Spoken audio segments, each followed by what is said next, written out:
Ever went I এভারের এই পর্বে আমি আছি আইপসিতে, যেটা হচ্ছে আলপস মাউন্টেনের চারদিকে একটা ছোট্ট একটা লেক।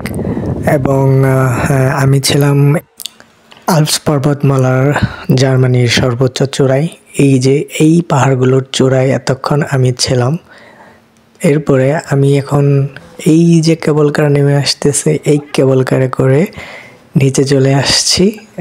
এরপরে আমি সোজা চলে গেছি আইএফসিতে।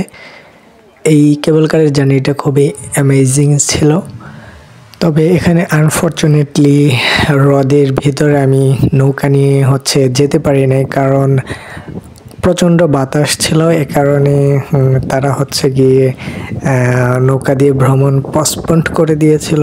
তবে এখানে উঠতে কিন্তু 17 ইউরো লাগবে, তো কি আর করার। এরপরে আমি লেকের ভেতর দিয়ে হাঁটা শুরু করি।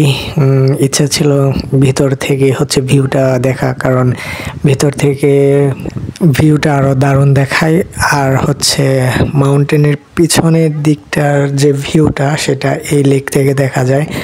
আর আমি চাচ্ছিলাম যে লেকটা সম্পূর্ণ ঘুরতে, এজন্য যতটা পারতেছিলাম ভিতরের দিকে চলে যাচ্ছিলাম, এবং ততই মানুষের আনাগোনা ভিতরের দিকে কম দেখাচ্ছিল। সেটা খুবই আমার পছন্দের একটা জিনিস।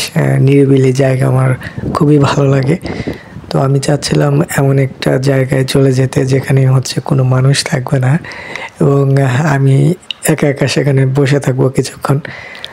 আর আমি অবশেষে এই ভিউটার সন্ধান পাই।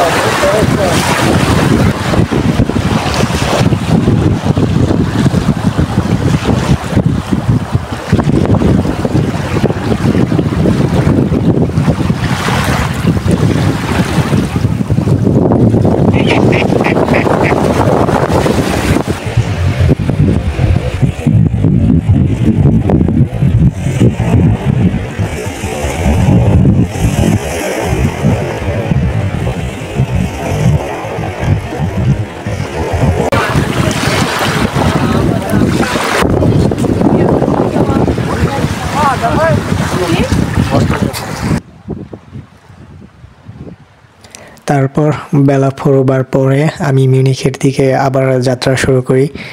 হাঁটতে হাঁটতে অনেক ভিতরে চলে গিয়েছিলাম, তো আবার ব্যাক করতে হচ্ছে। যাওয়ার সময় খেয়াল থাকে না যে আবার ফিরতে হবে, তো ফেরার সময় মনে পড়ে যে না, আমি তো হাঁটতে হাঁটতে অনেক ভিতরে ঢুকে গেছি, এখন কষ্ট করে না চাইলেও ফিরতে হয়।